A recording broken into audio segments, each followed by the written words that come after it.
So the three goals of the BDS is ending the Israeli occupation and colonization of all Arab lands and dismantling the separation wall. And we are supported and endorsed by 30 plus student group, and they are from the diverse background, including mixture, native, student association, and they know well what it means to be colonized. And that's why they support this. And being all accused to be anti-Semitic, I think that it's a joke, because I'm Arab. I can go with the United States definition of being Semite. I am Arab, I am Semite. And saying that to me, that means you are exclusive. And that's really helpful. And I'm gonna get the mic to Mohammed Russell. He's from Palestine, he's from Gaza, and he's from Sukkot as well. Hello, it's a privilege to be here, to be honest with all of you. Thank you for having this forum. My name is Mohammed Russell. I am originally from the city of Khan Yunis, Gaza Strip, Palestine. I was born and raised there my entire life, for the beginning of 16 years of my life. As many of you may have heard, or may know about Palestine, specifically Gaza, there's been many attacks that I've survived with, that I grew up with, in 2008, 2012, and 2014. Growing up through these horrific events after the wars or during the attacks, me and my friends would go out to totally demolish or destroy neighborhoods. We'd look through the rebels to find smart ships that were equipped in missiles. We'd find after the Israeli soldiers that marched in, having bulldozers, having caterpillar bulldozers. And I've seen that with my bare eyes, seen houses being demolished by caterpillar bulldozers by the IDF. Back then, I really didn't have anything to do. I was just boycotting. I was just saying, how the hell someone in a company can support such inhumane actions, cause human rights violations? But guess what? Today I'm here. Today I'm a student at the University of Oregon. Today I pay the student government. And today I know where that money goes. It's channeled through these companies. What we're asking here today is not to solve the Palestinian-Israeli conflict. This is not political. All what this is, we're saying, here's what the money we're paying. You're paying these companies, you're supporting these companies that support human rights violations, and we want to cut that, period. Thank you. Hello. Everyone here has emphasized dialogue and its importance today, and as a Jewish student who has sometimes felt excluded from the dialogue on both sides, I'd like to add a few things to the dialogue that I haven't seen acknowledged today, and I'm here in support of this resolution for my own personal reasons. A resolution which, by the way, does not include academic boycott, does not include cultural boycott, and I do not support those things. And if they were to pass a resolution about those things, I would not be standing here, because I'm not part of a bandwagon.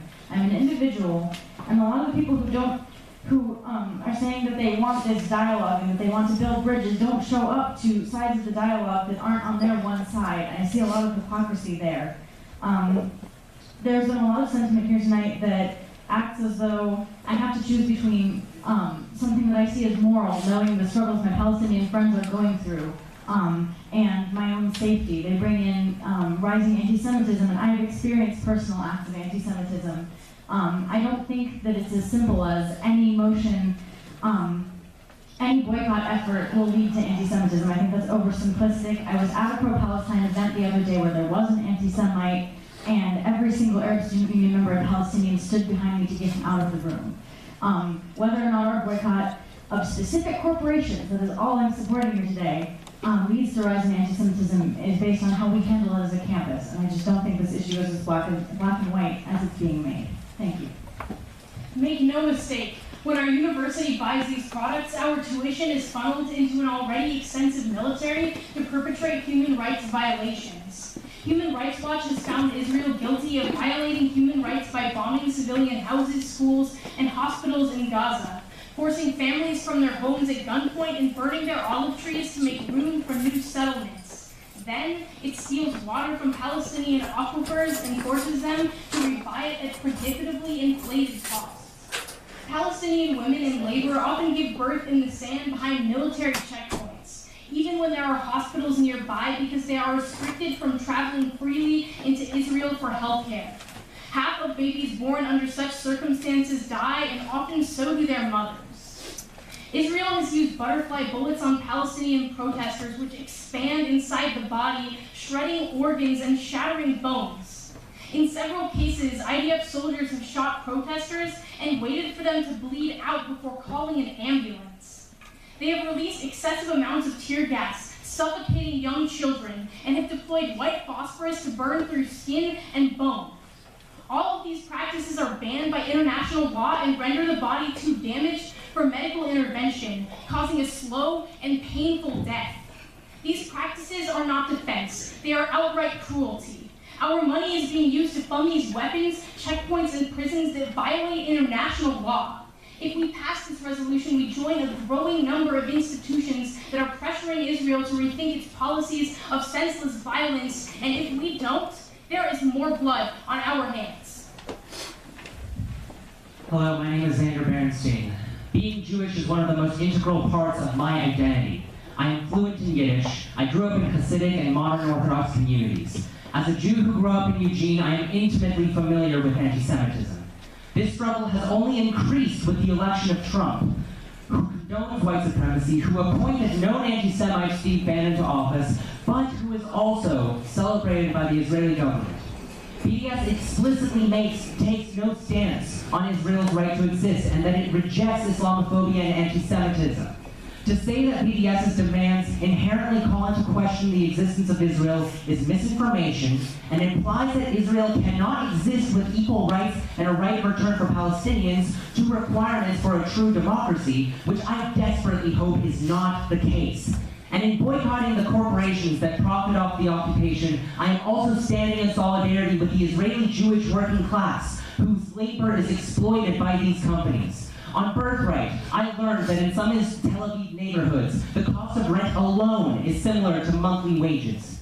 I am disheartened by the mainstream Jewish response to this resolution.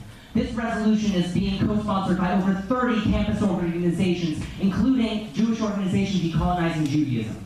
It calls for international pressure on the government to achieve Palestinian equal rights and the right of return to their homes, something that I, as the son of Jewish immigrants from the Soviet Union, empathize with immensely.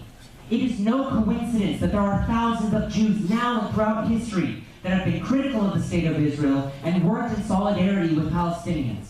To say that BDS is automatically anti-Semitic is misinformation, which erases and delegitimizes the voice of thousands of Jews, including myself. We need solidarity and unity, now more than ever. Solidarity is an infinitely more powerful tool and solution to combat anti-Semitism and all forms of oppression than division, isolationism, and nationalism can ever hope to be. Thank you.